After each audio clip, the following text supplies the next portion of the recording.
Story Andrew Coffey.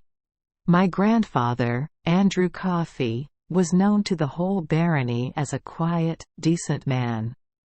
And if the whole barony knew him, he knew the whole barony, every inch, hill and dale, bog and pasture, field and covert.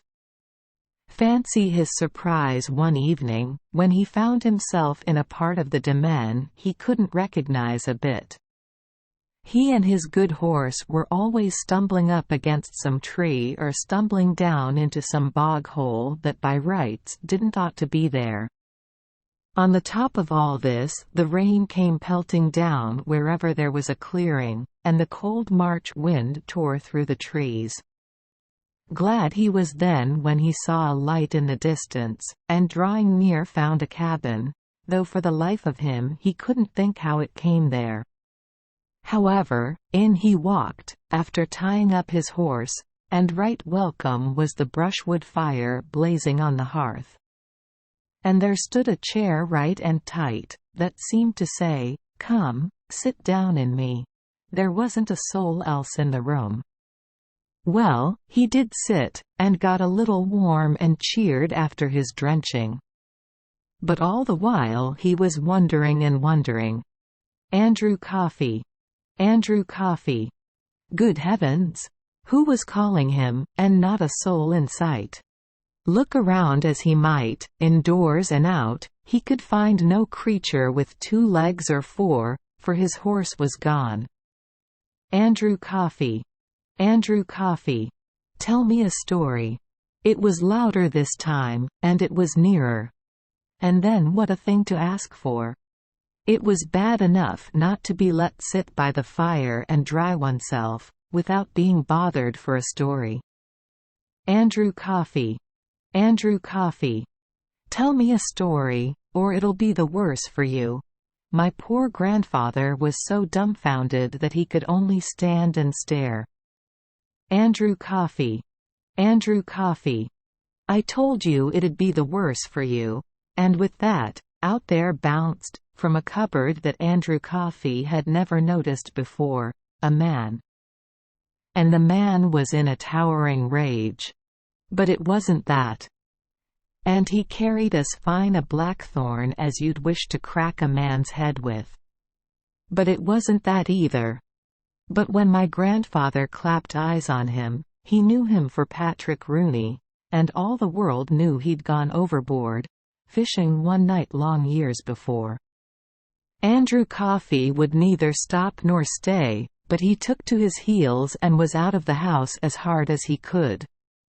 He ran and he ran, taking little thought of what was before, till at last he ran up against a big tree.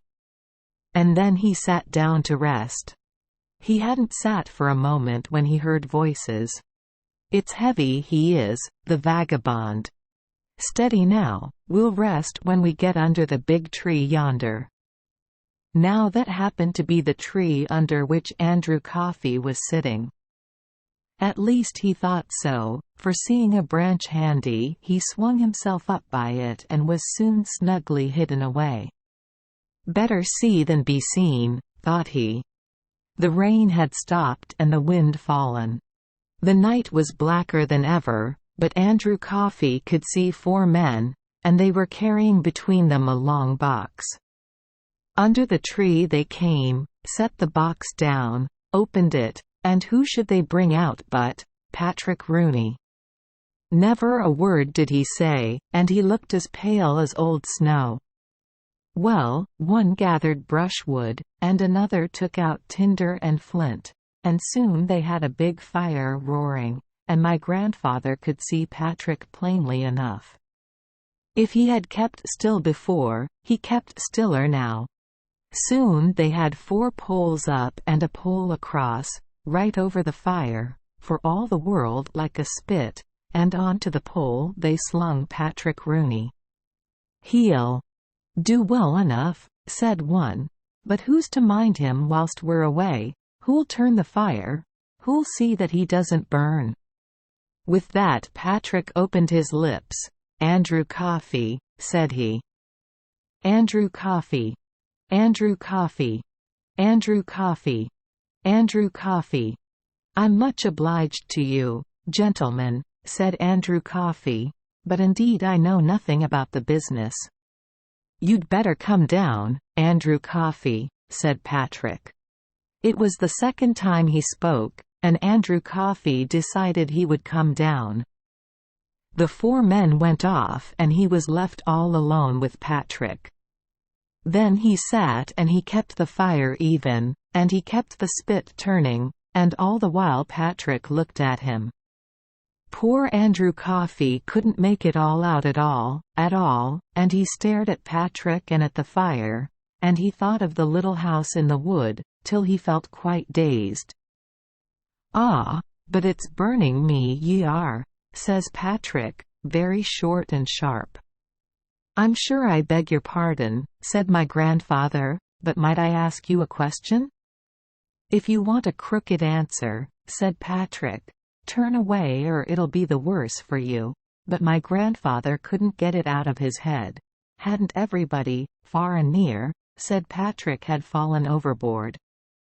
There was enough to think about, and my grandfather did think.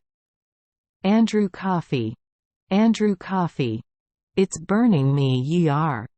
Sorry enough my grandfather was, and he vowed he wouldn't do so again.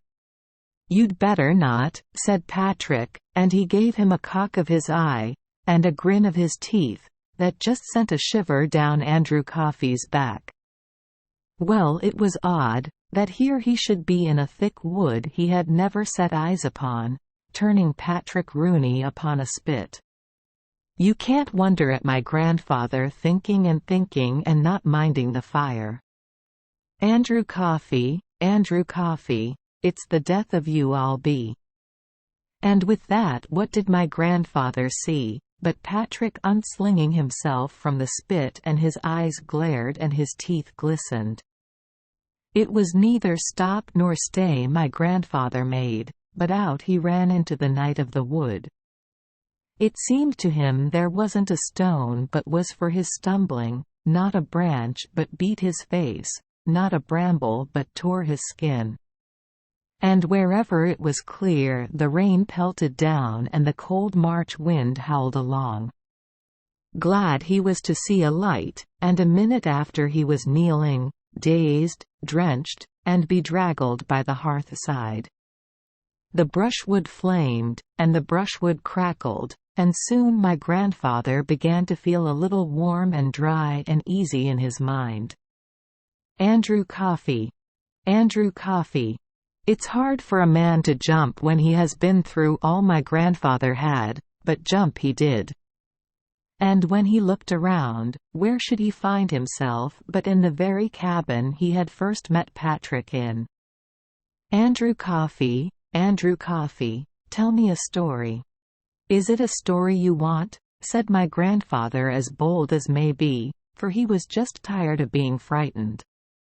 Well, if you can tell me the rights of this one, I'll be thankful. And he told the tale of what had befallen him from first to last that night. The tale was long, and maybe Andrew Coffey was weary. It's asleep he must have fallen, for when he awoke he lay on the hillside under the open heavens, and his horse grazed at his side. Thank you for joining us for today's fairy tale. We hope these stories bring joy and meaning to your day. If you love our channel, please hit the subscribe button so you won't miss any exciting tales. Wishing you a good night and sweet dreams. See you in the next story.